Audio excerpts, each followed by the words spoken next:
మాల్లో ఎంటర్ అయిన ఆ లేడీ డైరెక్ట్గా ఐశ్వర్య ఉన్న ఫ్లోర్కి వచ్చి యాక్సెసరీస్ చూస్తూ అనుకోకుండా తనకు ఆపోజిట్ వేలో వస్తున్న ఐశ్వర్యని చూసింది. ఐశ్వర్యని చూడగానే మాలతి కళ్ళల్లో ఒకలాంటి అసూయ కదలాడింది. అది జూలీ కనుదాటిపోలేదు. హలో, ఈ దారేమైనా మీ తాతలు వేశారని అనుకుంటున్నారా? కాస్త పక్కకు జరగండి అంటూ మాలతి అసహనంగా ఐశ్వర్య వైపు చూసింది. ఈవిడేంటి ఇలా మాట్లాడుతుంది అని ఐశ్వర్య మనసులో అనుకుని, ఓ సారీ, బట్ నేనేమీ దారికి అడ్డుగా లేను కదా, ఆ పక్క నుండి ప్లేస్ ఉంది కదా, అట్నుంచి వెళ్ళొచ్చుగా అని ఐశ్వర్య కూడా అంతే ఘాటుగా బదులిచ్చింది. ఈ టైంలో ఈ మేడంని సంతోషపెట్టడానికి ట్రై చేయాలి. ఈ మంత్ నా శాలరీలో వచ్చే కమిషన్ ఈ మాలతి చేసే షాపింగ్ మీద డిసైడ్ అయ్యింది అని లోలోనే అనుకుంటూ రాబోయే కమిషన్ని తలుచుకుని నవ్వుకుంది జూలీ. వెంటనే ఐశ్వర్య వైపు యగాదిగా చూసి, మేడం, కాస్త మీరు పక్కకి తప్పుకుంటారా? అటుగా వెళ్లాలని ఆవిడకి తెలియక కాదు. ఆ మేడం కొనుక్కునే థింగ్స్ ఇటువైపే ఉన్నాయి. అయినా మీకు ఇవన్నీ చెప్పాల్సిన అవసరం లేదు, కానీ పక్కకి తప్పుకోండి అని జూలీ ర్యాష్గా అంటూ ఐశ్వర్య వైపు చూసింది. అసలు నేనెందుకు జరగాలి? అటువైపు ప్లేస్ ఉంది కదా, ఎటు వెళ్తే ఏంటి అని డౌట్గా అడిగిన ఐశ్వర్యపై వాయిస్ రేస్ చేస్తూ, మీ ముఖం చేస్తే చూడడం తప్ప కొనేలా లేరు. ఎందుకొస్తారో ఏమో ఇలాంటి వాళ్ళు. మా టైం వేస్ట్ చేయడానికి కాకపోతే ప్లీజ్ మేడం అర్థం చేసుకోండి. బిగ్ కస్టమర్స్ వచ్చినప్పుడు వదులుకుంటే మా కమిషన్లు పోతాయి అని అరిచినట్టుగా అంది జూలీ. హలో, ఎక్స్క్యూజ్ మీ, ఇక్కడెవరూ విండో షాపింగ్కి రాలేదు. మేం కూడా షాపింగ్ చేయడానికే వచ్చాం. అయినా ఈ బ్యాగ్ సెలెక్ట్ చేసుకుంటున్నాను కదా, ఈలోపే అంత కంగారెందుకు అని ఐశ్వర్య కూడా జూలీ మీద ఫైర్ అయిపోయింది. ఏంటి, బ్యాగ్ చూస్తున్నారా, కొనేద్దామని అంటూ జూలీ ఇన్సల్టింగ్గా అంది. ఐశ్వర్య ఆకాష్ కంటే ఖరీదైన డ్రెస్ వేసుకుంది, కానీ మాలతి వేసుకున్న డ్రెస్తో పోలిస్తే ఐశ్వర్య డ్రెస్ నార్మల్గా ఉంది. ఈవిడ కొనే టైప్ కాదులే అని డ్రెస్ని చూసి అంచనా వేసుకుంది జూలీ. ఆమె మాటలకి ఐశ్వర్య ముఖం కోపంతో ఎరుపెక్కింది. ఆమెకి ఎప్పుడూ నార్మల్గా కోపం రాదు. అలాంటిది ఇలా ఇన్సల్టింగ్గా బిహేవ్ చేస్తుంటే ఐశ్వర్య ఇక కోపాన్ని కంట్రోల్ చేసుకోలేకపోయింది. కానీ జూలీ మాత్రం అదేమీ పట్టించుకోకుండా, మీరు చూస్తున్న red colour top most brand. అసలు ఆ హ్యాండ్ బ్యాగ్ కాస్ట్ ఎంతో తెలుసా? అక్షరాల ₹1,00,000. మీరిప్పుడు 1 lakh పెట్టి ఆ బ్యాగ్ కొనేస్తారా? లేదా మీరు దాన్ని కొనడానికి మీ బాయ్ ఫ్రెండ్ పై డిపెండ్ అవుతారా? ఒకవేళ అతడు కొంటాడని మాత్రం అనకండి, ఎందుకంటే మీ షాపింగ్కి ఎక్కడ బిల్ కట్టాల్సి వస్తుందనని అతను ముందుగానే జంప్ అయ్యాడు అంటూ జూలీ వెకిలిగా నవ్వింది. ఆమె మాటలకి ఐశ్వర్య ముఖం చిట్లించింది. ఇంతకు ముందు ఆకాష్ ఉన్న వైపు చూసింది, కానీ అతను అక్కడ లేడు. ఒకవేళ అతను రెస్ట్ రూమ్కి ఏమైనా వెళ్లాడేమో అనుకుంది. ఎందుకంటే ఆకాష్ పారిపోయే వ్యక్తి కాదు, తప్పించుకునే మనిషి అసలే కాదు. అందుకే జూలీ మాటలకి ఐశ్వర్యకు చాలా కోపం వచ్చేసింది. కానీ కంట్రోల్ చేసుకుంటూ, నేనంత అమౌంట్ ఇవ్వలేనని నీకెలా తెలుసు అని సూటిగా జూలీ వైపు చూస్తూ అడిగింది ఐశ్వర్య. అనవసరంగా గొప్పలకు పోకండి మేడం, ఈ బ్యాగ్ చాలా కాస్ట్లీ, మీరు కొనలేరు అని అదే వెటకారాన్ని కంటిన్యూ చేస్తూ అంది జూలీ. అదే అడుగుతున్నాను, నేను పర్చేస్ చేయలేనని నువ్వెలా డిసైడ్ చేస్తావు అని చేతులు కట్టుకుని సీరియస్గా అడిగింది ఐశ్వర్య. ఓ, అయితే మీకు కొనే రేంజ్ ఉందా? సరే, మరి కొని చూపించండి.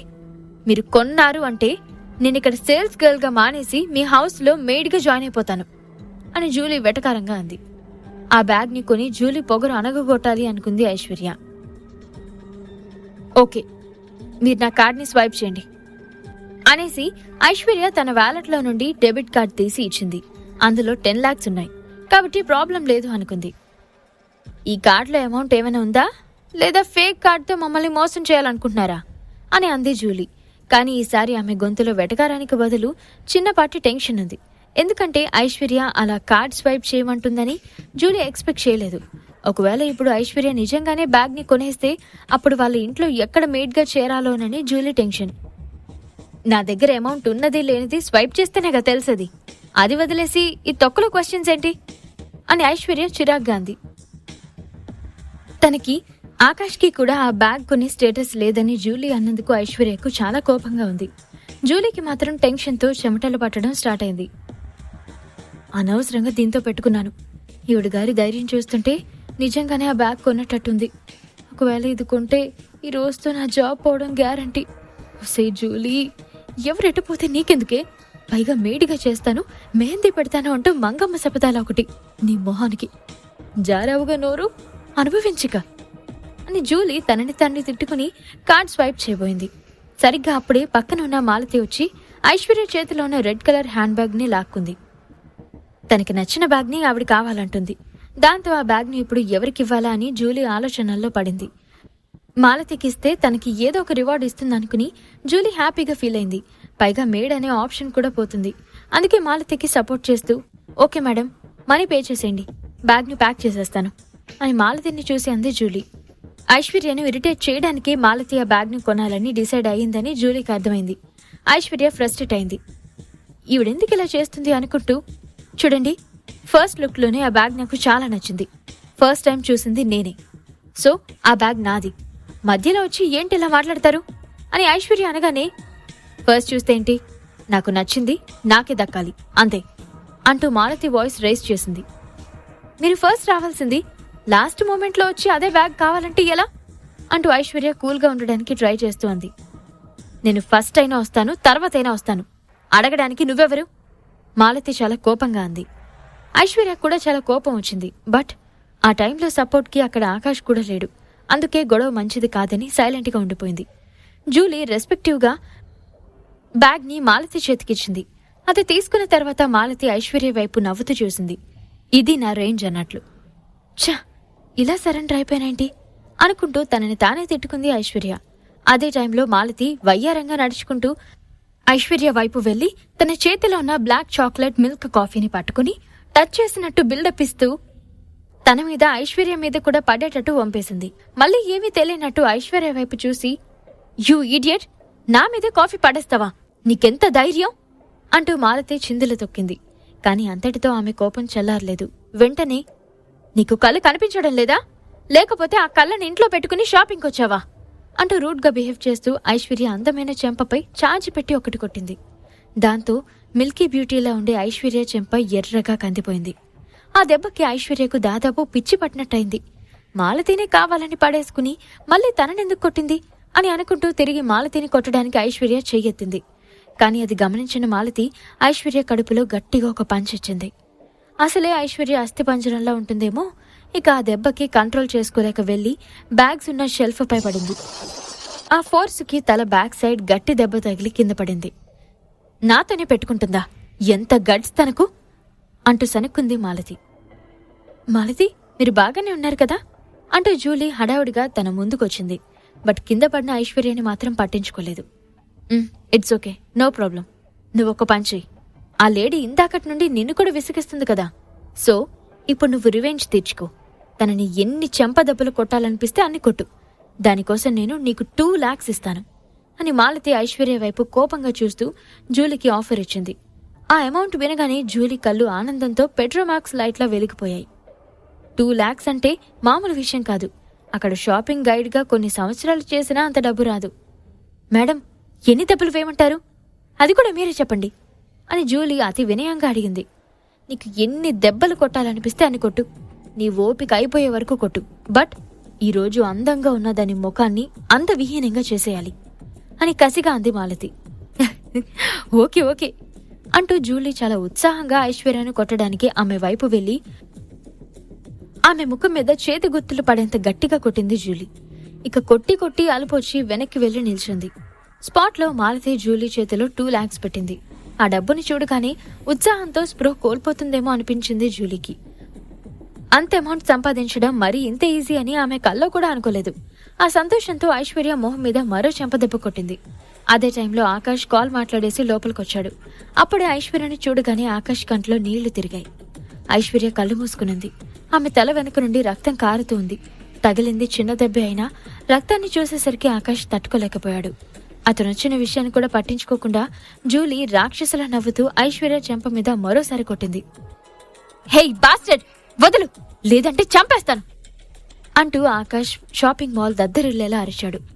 ఆ క్షణం అతని కళ్ళు రక్తం కక్కుతున్నట్లు ఎర్రగా చింతనిప్పుల్లా భయంకరంగా ఉన్నాయి. ఆ అరుపుకి ఒక్క క్షణం పాటు జూలీ, మాలతి ఇద్దరూ తమ చుట్టూ ఉన్న గాలి స్తంభించిపోయి అధఃపాతాళంలోకి తొక్కేస్తున్నట్టు గజగజ వణికిపోయారు. పులి నోట్లో తల పెట్టామేమో అన్నంత భయంతో బిగుసుకుపోయారు.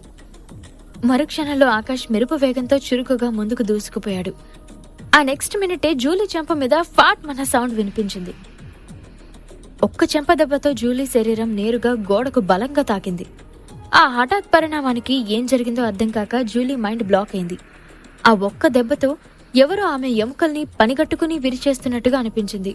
ఆ ఒక్క దెబ్బకే జూలీ నోటి నుండి 2 పళ్ళు ఊడిపడ్డాయి. అది చూసి ఆ పక్కనే ఉన్న మాలతి వెన్నులో వణుకు పుట్టింది. తెలియకుండానే ఆమె 2 అడుగులు వెనక్కి వేసింది. కానీ ఆ క్షణంలో ఆకాష్ చూపుల తీవ్రత ఎక్కడకు వెళ్లనివ్వకుండా కట్టిపడేసింది. ఆకాష్ లోపలికొచ్చినప్పుడు మాలతి ఐశ్వర్యకు మధ్య జరిగిన గొడవ గురించి తెలియదు. కానీ మాలతిని గొడవ అంతటికీ కారణమని అతను గెస్ చేశాడు.